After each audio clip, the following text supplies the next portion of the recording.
Dr. Oz is bringing healthy back. Transform your life. Weekdays at 9 a.m. Now, from across the tri-states, this is KHQA Sports.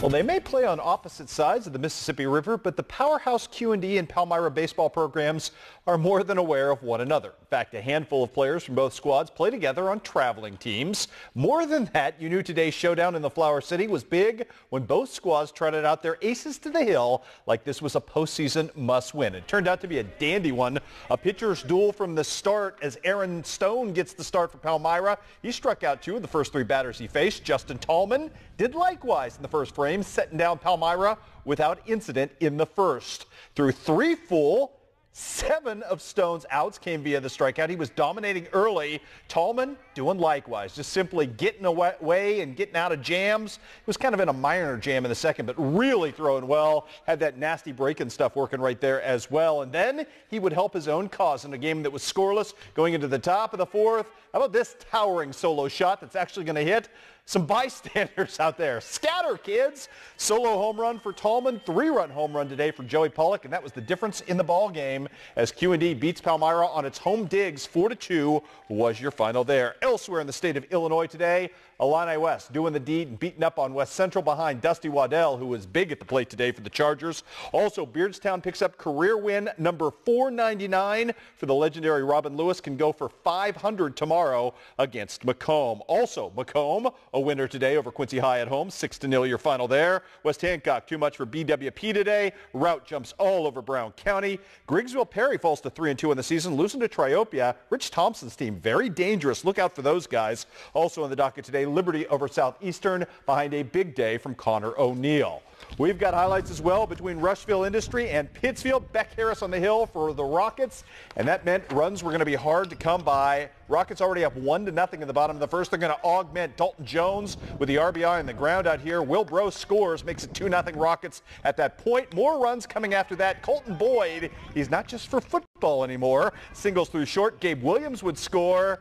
Oh, look at this. Runners on the corners for Pittsfield. Beck Harris getting out of the jam. He's so darn good. More from the Rockets in this one. Will Bro going up and knocking home a couple of runs here to make it 7-0.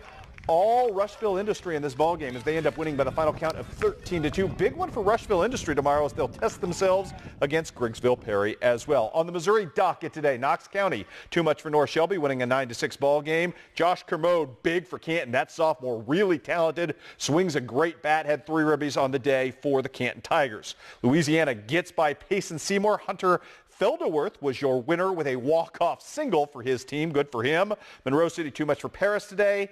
Unity beats Highland. 8-4 was your final there. And Marion County gets a big day from Ben Smith in moving on as well. We've got soccer Civil War highlights for you tonight. Quincy Notre Dame versus Quincy High School. I told you, a very defensive affair. As I mentioned, the keeper is very good. We'll start you off with Julie Raby doing her thing in between the pipes for Q&D. Nice save for her right there in a scoreless game. Anna Stock, well, she's equal to the task as well, and we're still scoreless. Both teams faced one really scary scoring moment from the other late in the first half for Q&D. They're in trouble here, but Julie Raby somehow tracks this down, a ball that escaped everyone's attention, but Raby's so quick and resourceful, she gets there before anyone else. We go to overtime scoreless in the second OT, 2 minutes left in that one.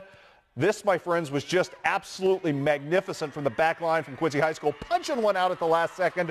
That preserves a scoreless tie. No score. That's how it ends, 0-0, but what a great game between Quincy High and Q&D. On the softball diamond today, Illini West, too much for West Central. South Fulton bombs Macomb 21-9. South Fulton really good. Griggsville Perry explodes on Triopia. It was Liberty beating Southeastern 18-1 and 18-2. How about Beardstown getting a home run from Madison Fox today in beating up on Havana, 7-1 your final there. Brown County, too much for Rout, winning a 16-0 game, that should say. 16-0. Kylie Mormon, the freshman, her first ever career over the park home run. Congratulations to Miss Kylie there as well. And a couple of baseball scores from the college level to pass.